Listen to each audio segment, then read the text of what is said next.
Boa tarde a todas e a todos. Olha, se fosse fazer homenagem a todos os que nos honram hoje com a sua presença, são todos amigas e amigos nossos, todos, e muito queridos, aí não teria conversa, não teria palestra, só teria homenagem a vocês. Eu então quero dizer muito obrigado. Vou apresentar a vocês um cenário mundial rapidamente. Isso é muita pretensão, então desde já minhas desculpas. Cenário mundial não dá para fazer em hora de almoço, e muito menos num curto espaço de tempo. Então, na realidade, não é bem o cenário mundial, é o risco que está inserido nesse cenário mundial, a incerteza que está embutida no conjunto de confrontos que se avolumam, e perguntar, afinal de contas, na reunião de economistas, se existe um ou até mais indicadores que tenham alguma aderência a essa percepção de risco, que é a percepção dos mercados. Quanto isso vai durar e o que é que isso representa em termos, eventualmente, dos nossos negócios. É uma palestra que eu preparei há umas semanas atrás, e realmente é interessante, porque para facilitar, nós estamos usando algo que é muito familiar para todos nós economistas, que é a ideia de ciclo. Essa senoide aqui é esquemática, e é assim que tem que ser mesmo, porque o objetivo era só subdividir os quadrantes desse ciclo, quadrantes ascendentes e depois descendentes, para marcar um período de Guerra Fria que eu coloco até o fim dos anos 70, e que muitos de nós acompanhamos vivencialmente, não os mais jovens, mas uma grande maioria aqui do mundo, que era o mundo do confronto entre a cortina de ferro de um lado e o mundo capitalista do outro. Isso a partir de 1979, isso também é arbitrário, com a entrada da Thatcher na Inglaterra, a eleição da Thatcher. Agora, hoje mesmo, ontem, um ministro trabalhista está entrando, né? Então é uma situação bem diferente desse 79, só para lembrar.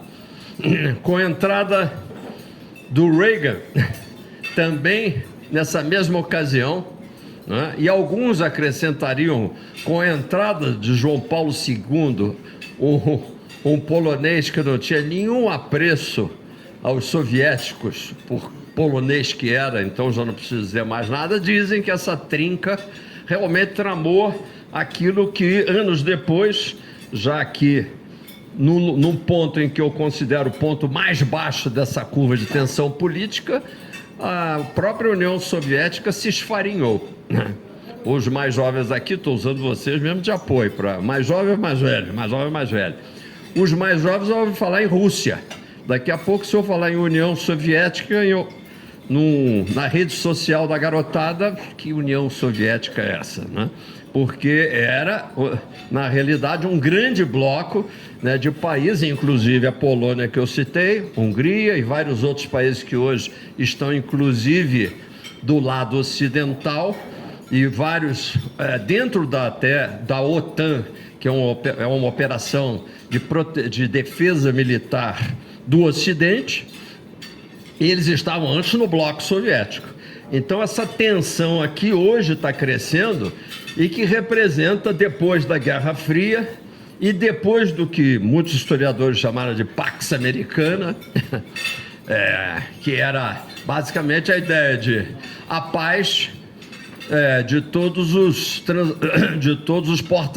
porta-aviões norte-americanos nos 5 mares, tomando conta do mundo, sem o risco de um confronto com a União Soviética, que não existia a partir de 1991, e de uma China que estava fazendo um dever de casa doméstico, porque tinha morrido Mao Tse-tung e em 79 um oponente dele, até exilado dentro da própria China, Deng Xiaoping, aquele que dizia: olha, eu não estou mais interessado em saber se o gato é vermelho, não quero saber a cor do gato, desde que casse rato, esse é o gato que eu quero. Ou seja, a ideia do pragmatismo. E, portanto, Deng Xiaoping deflagrando um grande crescimento que veio bater, inclusive, nas costas do Brasil aqui, sobre a forma de um boom de commodities que teve a repercussão que teve. Já para fazer um gancho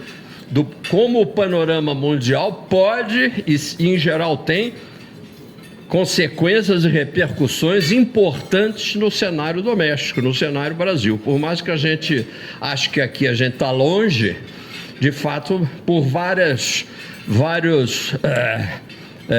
barbantes invisíveis, nós estamos ligados a esse cenário mundial.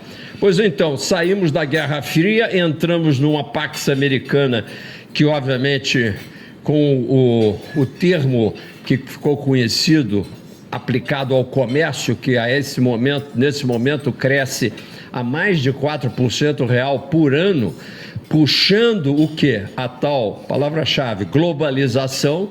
Nós temos um processo de aproximação geral dos países e, portanto, e em geral a gente sabe que é quase um lema matemático: mais comércio, menos briga.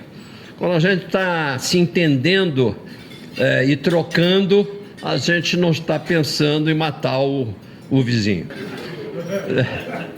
Mas, se eu não me engano, nós vamos ingressar a partir de algum tempo atrás, e que esse tempo eu coloco ali em 2009, porque com o estouro da bolha de Wall Street, e isso é arbitrário para já provocar, eu acredito que é esse o momento, e não o ataque às Torres Gêmeas. O ataque às Torres Gêmeas é apenas um primeiro sinal de que há uma oponência nesse mundo único, globalizado e sob o comando dos poderosos americanos. Alguém foi lá e disse que existia, derrubando 2 torres. Mas ficou meio que por isso mesmo. Os americanos logo prepararam várias invasões, Iraque, Afeganistão, etc. e tal. Tudo parecia ainda Pax Americana, mas já começava a aumentar a tensão. E essa tensão, na realidade, ela passa a ser mais íngreme a partir de 2009, com a grande recessão americana. E aí sim, um tropeço enorme financeiro que ainda está lá. E aí, portanto, o que vem em seguida já está mais próximo aqui da gente. Eu só quero dizer que, já pulando para esses últimos 30 anos que vão até o futuro, que já começaram em 2009, eu chamaria isso, os historiadores ainda não deram o nome, então dou eu, economista emitido, né? É um momento de guerra, não uma guerra ainda declarada, mas ela não é mais um momento de distensão. Então ela é uma pax bélica, do belus, que é guerra em latim, assim como material bélico, né? Não é material bonito, é material de guerra. A pax bélica é uma paz armada, uma paz guerreira, é uma paz que está programando um confronto mais à frente. E é esse o cenário com que o Brasil vai ter que se virar, a meu ver, nos próximos 10 anos, pelo menos. E aí a pergunta que a gente faz, não tem a resposta, é que, muito provavelmente, essa paz, ou melhor, do ponto de vista aqui, de como o economista gosta de pensar, que é onde é que dá o pico e onde é que volta, porque se é um ciclo, algum dia volta. Também nós não vamos ter, provavelmente, a extinção da humanidade. Vai ser uma guerra nuclear? Tenho muitas dúvidas, porque a próprio confronto Rússia-Ucrânia, ambos têm dispositivos nucleares, por que não usaram até agora? Eles ficam ameaçando usar um dispositivo nuclear tático. Ou seja, por quê? Porque isso é uma briga que já não é só de cachorro grande, é de maluco grande. Não é porque no dia que alguém solta uma bomba daqui, você pode ter também metade de Moscou dizimada de uma vez só. E nesse ponto, o tirano local pode não ficar muito mais popular. Então não é também por caridade, mas é por cálculo dentro da loucura que os tiranos também pensam duas vezes se eles não vão ser amarrados como Mussolini de cabeça para baixo num poste. Então é por causa disso que nós poderíamos ter uma avolumação das tensões, eu acredito nisso. Acredito que seja inexorável e inevitável, aí já é provocação, porque muita gente vai dizer, mas não, será que não dá para sentar? Será que se o Trump chegar, ele não vai tentar fazer algo? Vai. Ele, por exemplo, é muito amiguinho do Putin, vai tentar distensionar em relação à Rússia, talvez entregando um pedaço da Ucrânia para o tirano, né? E deixar o dito pelo não dito, para diminuir o quê? O avanço do verdadeiro confronto, que é um confronto de supremacia entre vários mundos, mas não um só mais, não dois, e que tende essa palavrinha aqui é invenção nossa também, não ter mais uma globalização, mas o que a gente chama de blocalização, são blocos.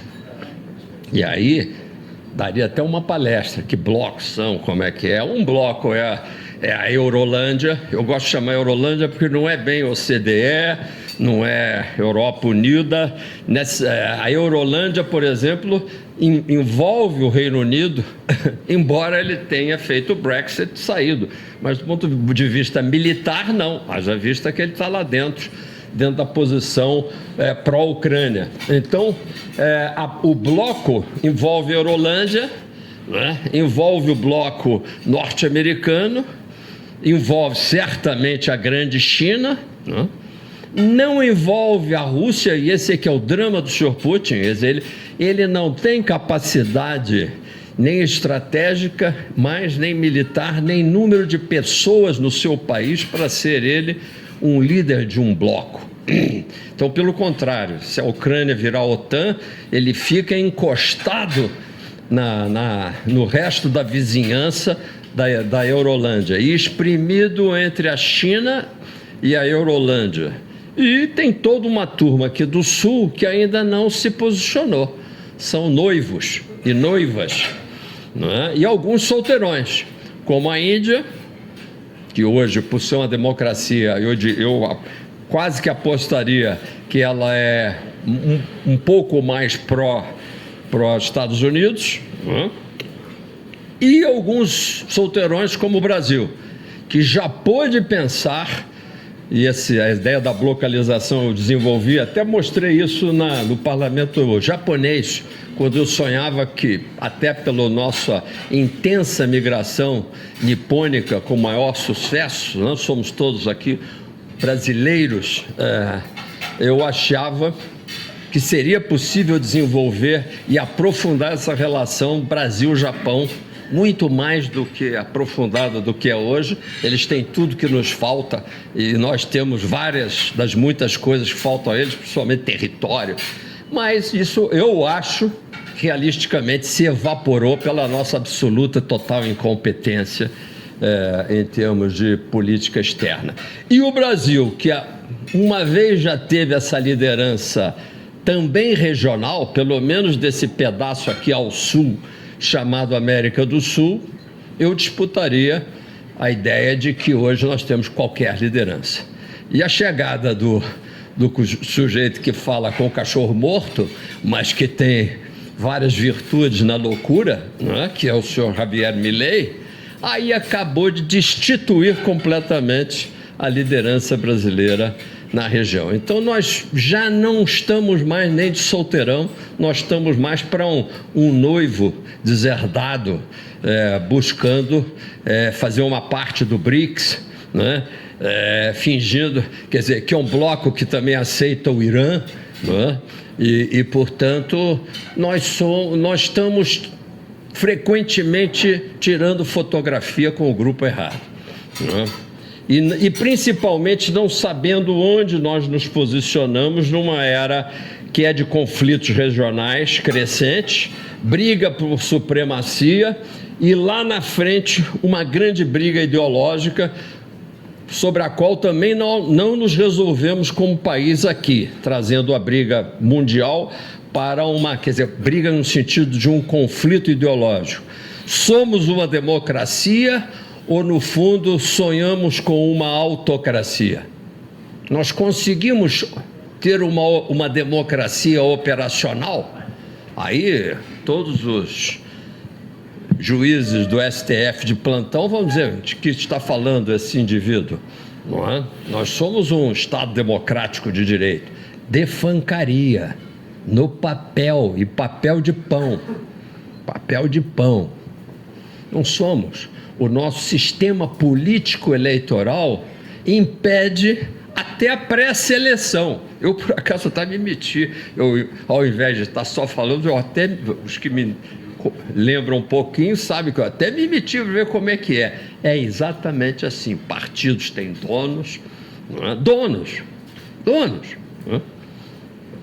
E só isso já é uma grave distorção, que o poder econômico fala mais alto, mas pior do que, como nos Estados Unidos, grupos empresariais terem um certo grau de influência, é você ter a espúria influência dos fundos determinados pelos próprios interessados dentro do converscote do Congresso Nacional, e são bilhões distribuídos para os partidos políticos, né, à guisa de serem partidos, meramente, ou de estarem próximos de um processo eleitoral. Eu não vou me estender mais, mas essa é uma das reformas fundamentais para que a gente possa ter, e é o recado que eu queria dar, já que o Roca pediu alguma má notícia. Nós precisamos de um recomeço. Então, mas ele dizia, e se candidatou na penúltima corrida presidencial com essa ideia de refundar a República.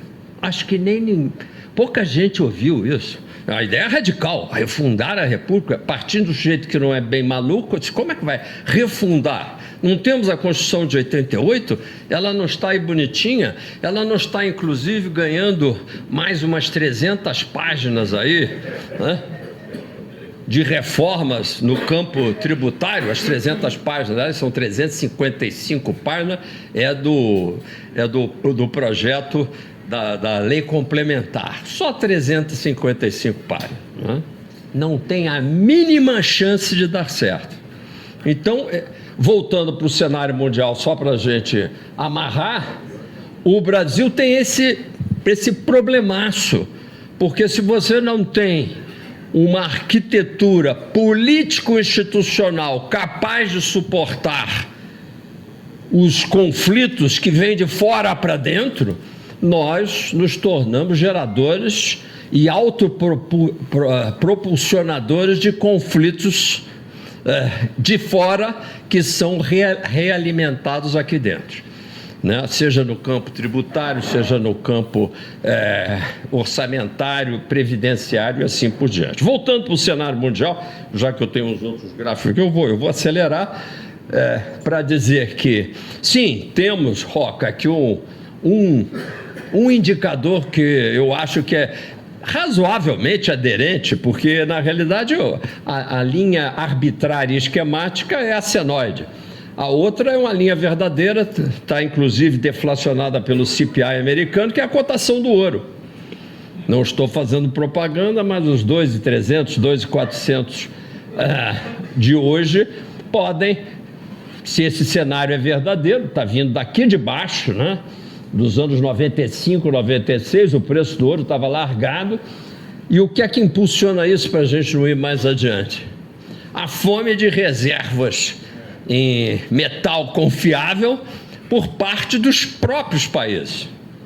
Não são as empresas mais, Não são só as moças indianas que querem joias com ouro. Lá eles, por acaso, são os maiores compradores individuais. Gostam, têm prazer. Mas isso é peanuts em relação ao que compram os governos, têm comprado. Então, junto com coisas como a desdolarização, ainda meio longe, porque você vai para o yuan, com que regime político institucional? Vai botar no seu contrato que qualquer disputa contratual será resolvida num tribunal de Pequim? É preferível ainda Nova York, com todas as eventuais dificuldades. Então, não é para hoje, nem é para amanhã, mas existe já o confronto. E ele se aprofunda. Não é? Aparecem os bitcoins, ativos que remediem essa incerteza, não é?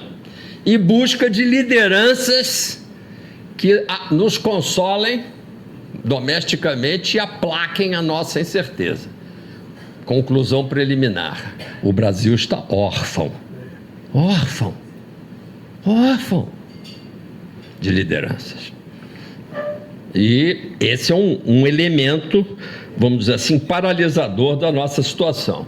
Só para complementar, eu acho que depois o Manolo pode até disponibilizar esses gráficos, né? A gente pode passar um pouquinho mais rápido. Só lembrar, e eu mostrando para vocês, mas para compartilhar, porque eu mesmo olho esses gráficos, às vezes até peço aos meus assessores: confere, isso não é possível, deve estar errado, não é? Porque ia muito bem o conjunto dos ativos, Roca, do Federal Reserve, com pouco menos de $1 trilhão. $1 trilhão é razoávelzinho, né? Com a grande recessão, que é onde eu digo ali que começou a Pax Bélica, o Ben Bernanke teve que apenas dobrar. Aquilo que parecia uma explosão de compra de ativos tóxicos, se você olhar em relação a hoje, o movimento dele foi moderado, não foi? Ou seja, o que parecia uma explosão parando aqui, se a nossa palestra fosse em 2009, olha, isso é uma coisa horrorosa. E eu mesmo, em várias palestras, 2010, mostrava esse gráfico horrorizado. Ele parava aqui. Só que de lá para cá, de quantitative easing em quantitative easing, nós chegamos perto de 9 trilhões. Estamos hoje com a taxa de juros subiu um pouco, então deu para recomprar alguma coisa. Em abril, estou vendo até que meu assessor colocou aí 7,5 trilhões.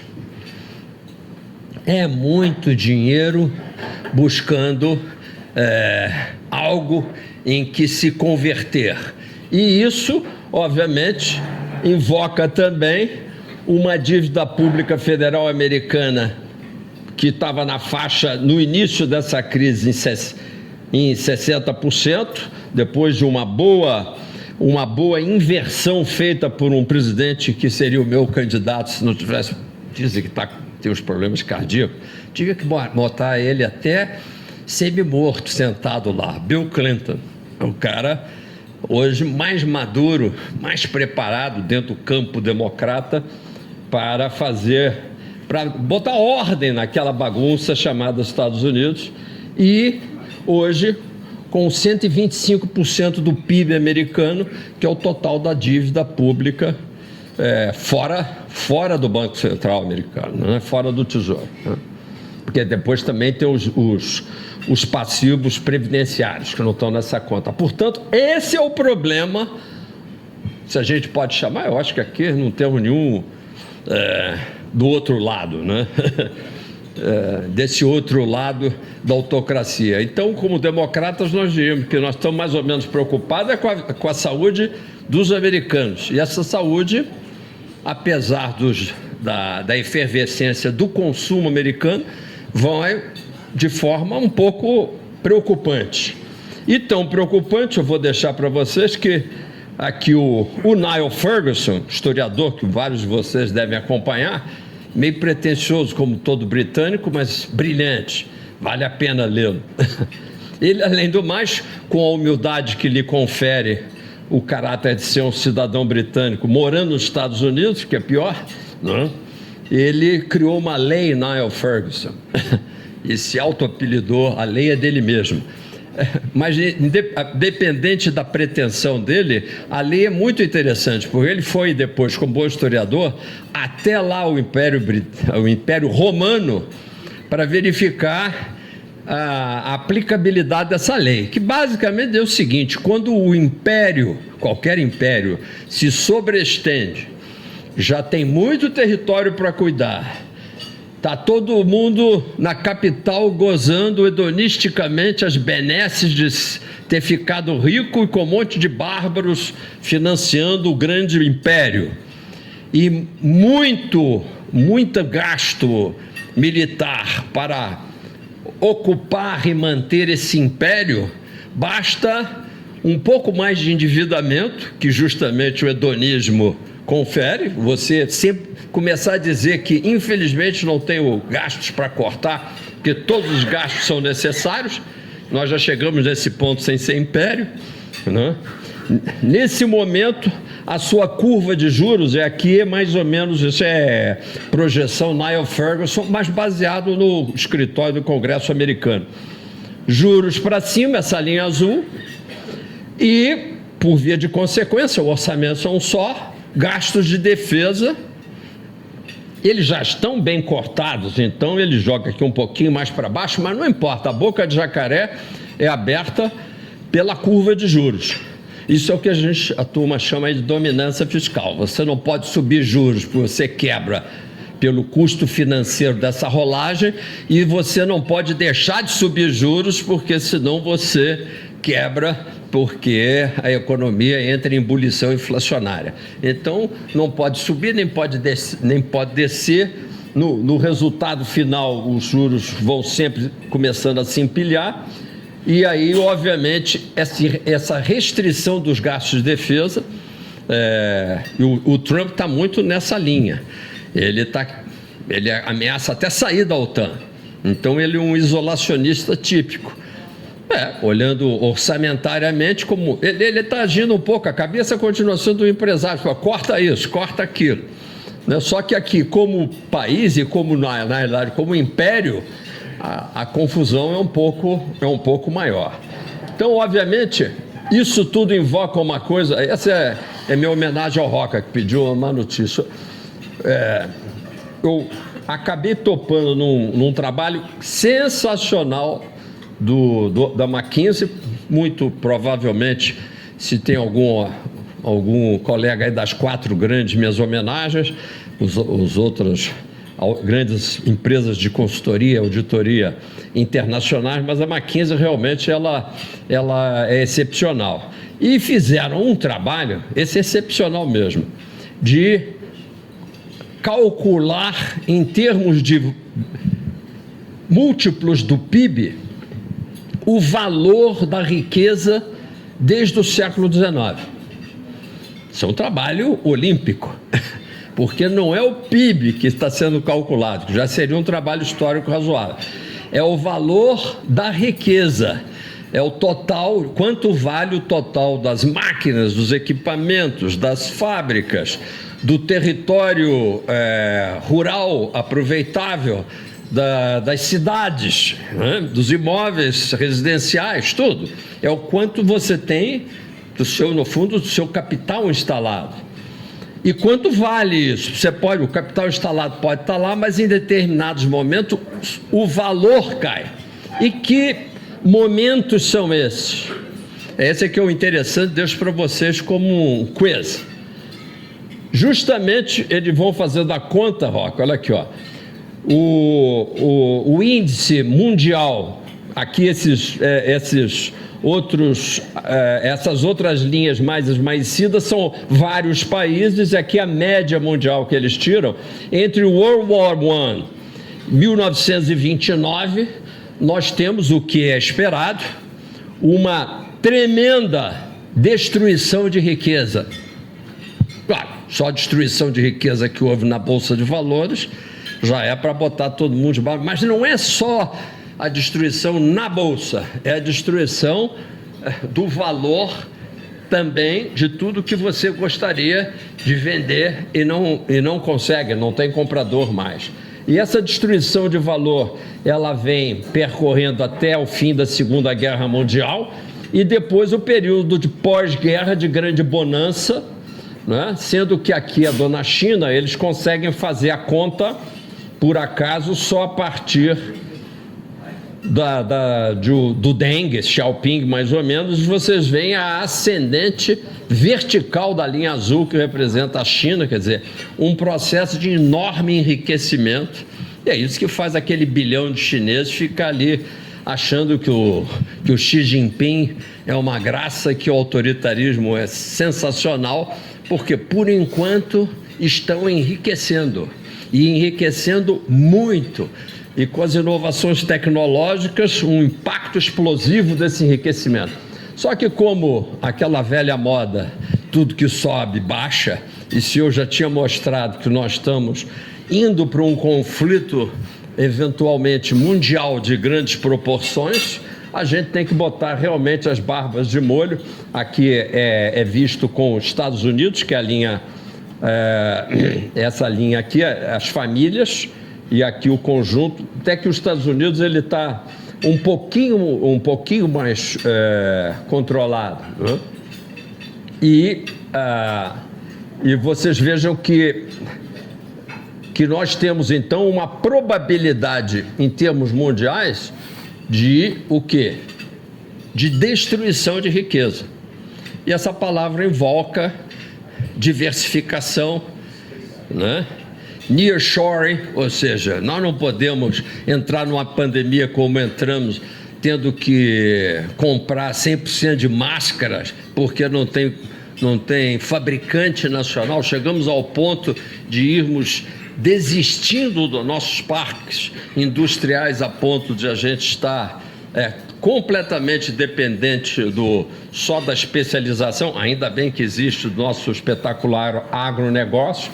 Quer dizer, existe uma série de implicações muito sérias e muito graves para a questão da eventual destruição de riqueza que pode ser gerada por esse confronto. E a palavra-chave, isso aqui é feijão com arroz para as senhoras economistas aqui, que a palavra-chave é diversificação, né, Trosta? Não me ocorre nesse portfólio cercado de riscos por todos os lados, que a gente pense em alguma coisa que não seja diversificar e diversificar. E orar também, né, de vez em quando, para quem? Aí, voltando para o Brasil, já para completar e abrir para os comentários de vocês, eu acho que vocês também já estão quase no fim do salmão, vou servir aqui um peixezinho, que é esse caminhar do Brasil desde o 1900, já que a gente está vindo sempre historicamente, e mostrando que aqui também, a partir justamente de 1979, enquanto o mundo ia para uma situação de distensão, né, principalmente a dona China, é curioso, né? Quer dizer, o Brasil fez aqui um processo anti-chinês. Ele tinha sido até meio chinês durante o período, por isso, quando foram os construtores de um Brasil que não existe mais, e eu digo isso fazendo a minha culpa. Não existe. Não tem taxa de investimento que justifique a gente dizer qualquer coisa mais, vamos dizer, olímpica a respeito desse Brasil que nós tínhamos. Também tínhamos mais gente disposta a ter filhos, então todos os fatores de produção estavam bem calibrados, né? Um monte de casais dispostos a ter filhos, coisa que hoje... Mas a coisa mais difícil é convencer alguém lá em casa a ter passado o segundo filho. Em geral, não quer passar do primeiro. E vários já não querem nenhum, compram um pet, que já não é mais um cachorro como era antigamente. É um pet, que é uma categoria intermediária entre pessoa humana, né, e um bicho de 4 patas, né, com todos os direitos que várias crianças não têm de entrar em psicólogo. Alguém falou isso? Psicólogo, claro, o cachorro pode estar estressado e coisa que tal, né? Então, portanto, nós temos uma afetação grave no nosso L, que é o L na função de produção de quem estou nos Estados Unidos, é o labor, né? É o trabalho. O Roca está até sorrindo. O K, eu já disse aí, o K já foi para lá, porque diferentemente dessa valorização mundial, aqui o setor governo não consegue mais investimento público nem para fazer a manutenção da estrada, e estou falando da estrada lato sensu, ou seja, o capital público não consegue ser reposto, não é? E se fizer, que o especialista é o Roca, a gente está repetindo coisas que ele calcula, quer dizer, se calcular a taxa de investimento total, incluindo o setor privado, fica liberando a reposição do capital. Então, sem chance, você não tem L, não tem K. E depois, se pegar a parte mais importante, os economistas normalmente dizem o que importa, e o que mais interessa numa equação de qualquer economista é o que está escondido, que é a produtividade total dos fatores. Essa, então, foi para o beleléu. Porque, por algum motivo, quem sabe a gente descubra nos próximos 5 minutos, não tem produtividade. Não tem produtividade, ou seja, não avança a produtividade. Mas não avançou no meio rural? Sim, avançou. Se setorizar, se fizer por região, você vai sempre, graças a Deus, encontrar algum segmento, algum setor, e dentro mesmo dos setores estagnados vão encontrar alguns grandes empresários que conseguem, eles, dar a sua contribuição ao avanço da produtividade. Mas é contra a maré. E, no conjunto, não serve senão para compensar e fazer com que o avanço da produtividade de uns cubra a perda de produtividade de uma maioria. A educação não avança, o último PISA apareceu aí, a saúde não avança, mas os gastos nesses setores, esses avançam, não é? O que é estranhíssimo. Então, realmente, estamos numa situação que nos projeta para uma situação bem estagnada. E se olharmos desde o ano 79, onde a gente ancorou ali a nossa própria virada negativa, você vê que o Brasil, que é essa linha preta aqui, ele consegue vir abaixo da linha dos países mais avançados, que cresceram 180% reais nesse período. O Brasil conseguiu crescer os magros 176%, ajustados até esse ano.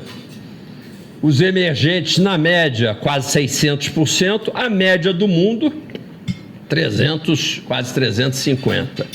Quer dizer, ou seja, se fizer aqui, o Brasil está exatamente na metade do ritmo de crescimento da média mundial, né? Então, a gente está perdendo espaço. E o que mais importante aqui é eu sensibilizar cada um de vocês para esse recado. Não é hoje, não é o Bolsonaro, não é nem o Nove Dedos, não é o Lula também. É a estrutura, é algo mais denso e, portanto, mais complicado, e que invoca já para provocar até a nossa ordem e provocar o meu presidente aqui eu homenageio, Manolo. Nós temos que nos endereçar de alguma forma pública e oficial sobre essa estagnação, supra-ideologicamente, supra-partidariamente, supra-fulanizadamente, porque é algo que nos faz empacar e que está para além de qualquer esforço tópico. Vou dar só um exemplo da hora, né? Porque o ministro da Fazenda, que como ministro é um grande dentista, ele acaba de dizer que agora ele arrumou 25 bi que vai resolver. Eu nem pego para ler de onde, mas te juro, não pego, não. Depois algum assessor me conta onde é que ele disse que vai. Sabe por quê? Porque isto não interessa. Ele está falando de uma inutilidade. Ele está tentando pegar com um paninho um oceano de água que vem sobre ele. Quer dizer, o problema está na própria estrutura. Nós estamos aderidos à forma mínima de crescimento. Ponto. Não é? O ministro está fazendo, não tem nada a ver. Ele pode só agravar um pouquinho, diminuir, aí a taxa de câmbio sobe um dia, dois, a gente fala bastante sobre o assunto, uns compraram antes, ficam satisfeitos. Mas do ponto de vista de resolver a nossa vida empacada, e principalmente a vida dos jovens que estão aqui, os que ainda estão aqui, porque na nossa faixa de renda e de exposição internacional, a maior parte quer estar lá, quer estar em qualquer outro lugar, menos aqui. Então, isso também é grave. E do ponto de vista financeiro, recentemente voltamos, de novo, porque eu chamo de zona da morte, em homenagem ao Everest. Né? Fernando, uma aguinha.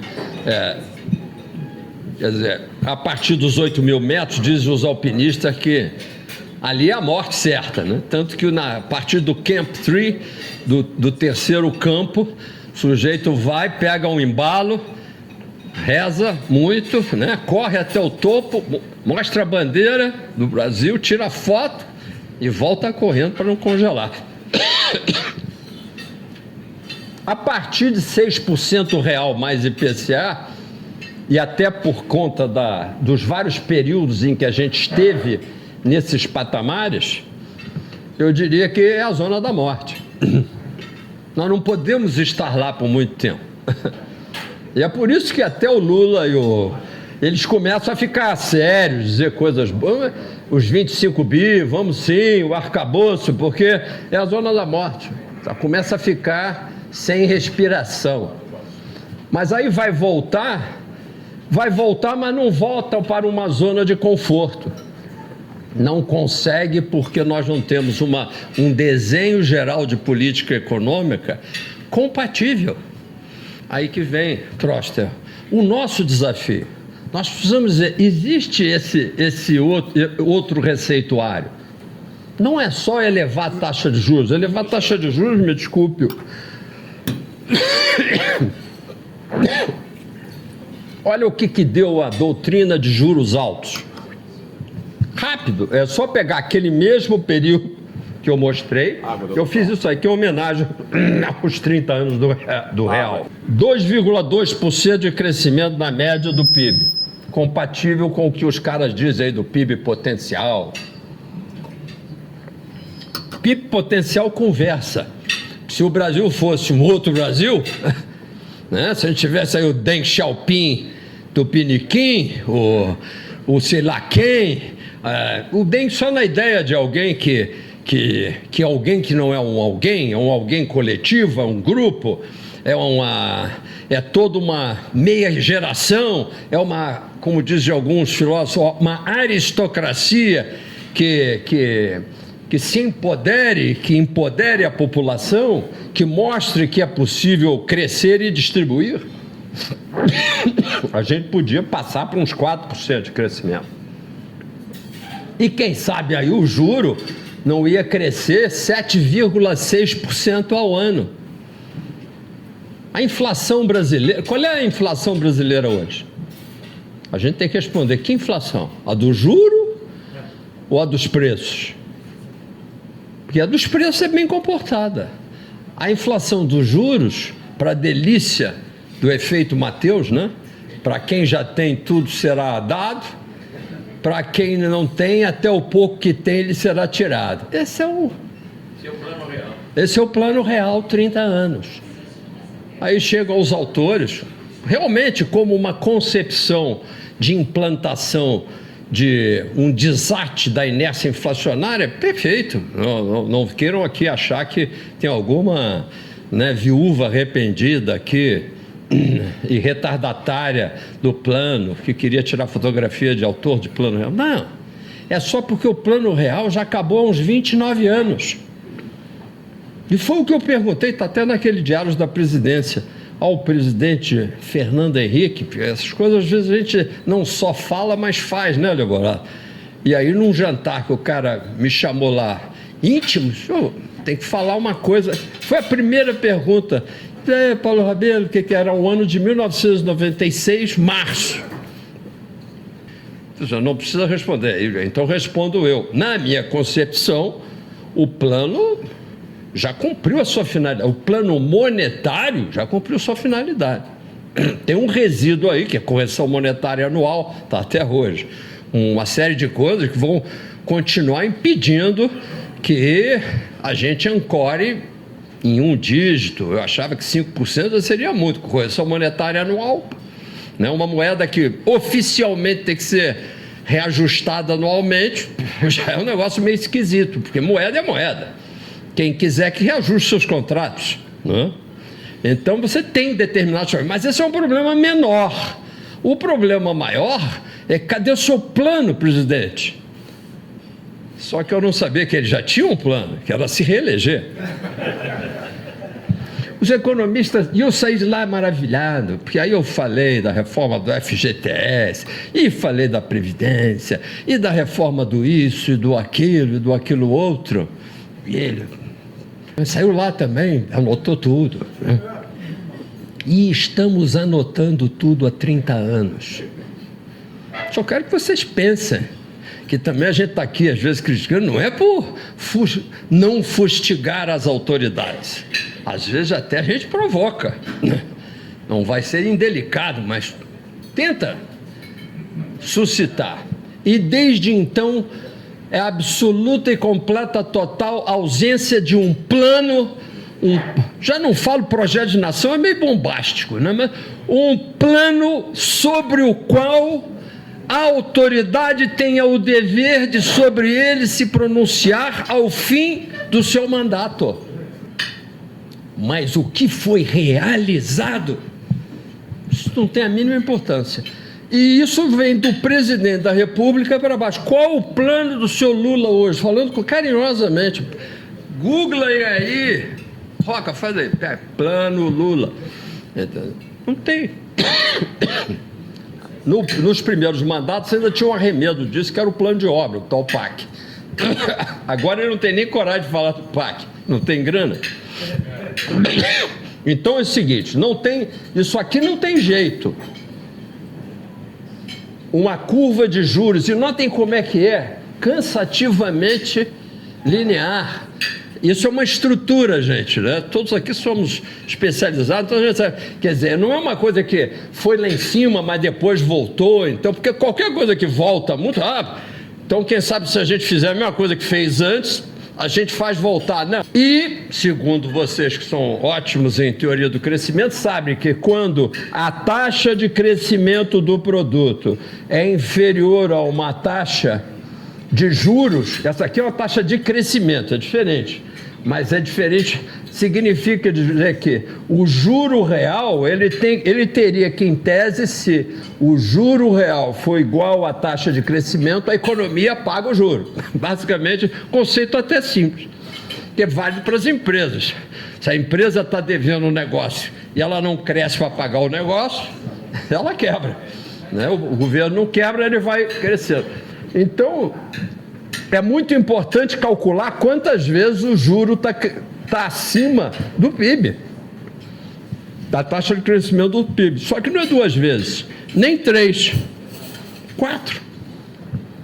Nós somos doidos e ficamos todo dia a imprensa, as Miriams da vida, porque a taxa de juros tem que ser alta. Mas por que a taxa de juros tem que ser alta? Ah, porque senão a inflação não cai. Mas quem disse?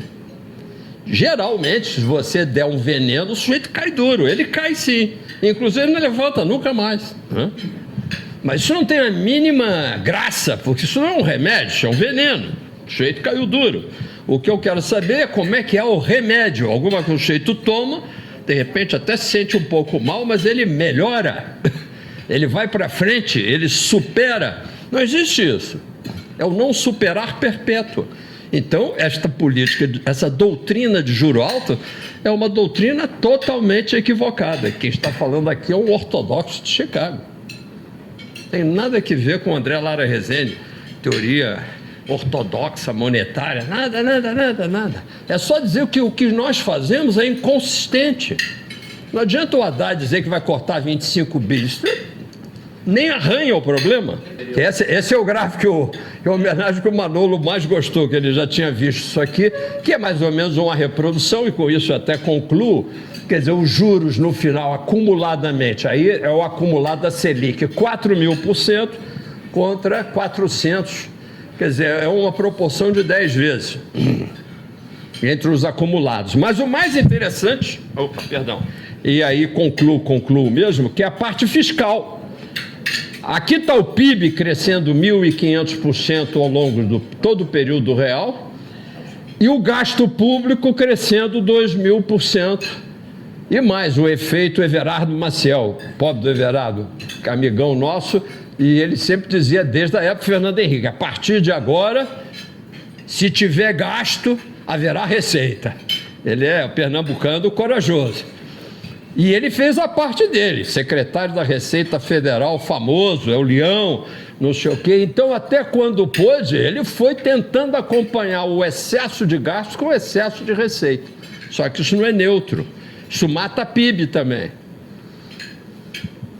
Então, nós trocamos uma inflação de preços pré-real por uma inflação de gastos, mais ainda uma inflação de juros e uma inflação tributária.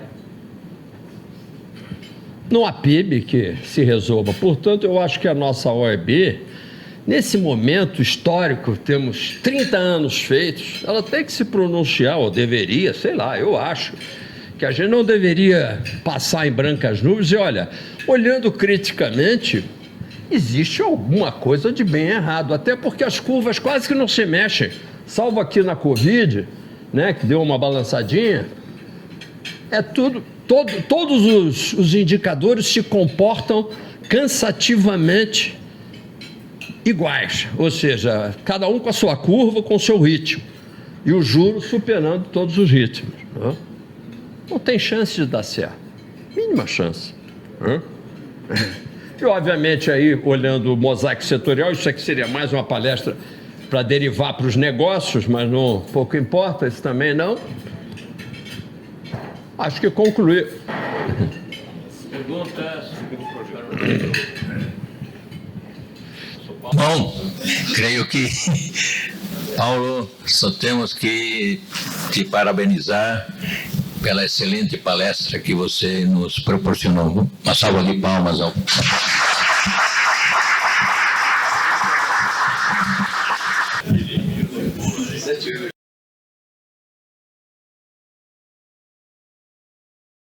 E lembro que no dia 9 de agosto estaremos com a premiação e vocês são os principais convidados.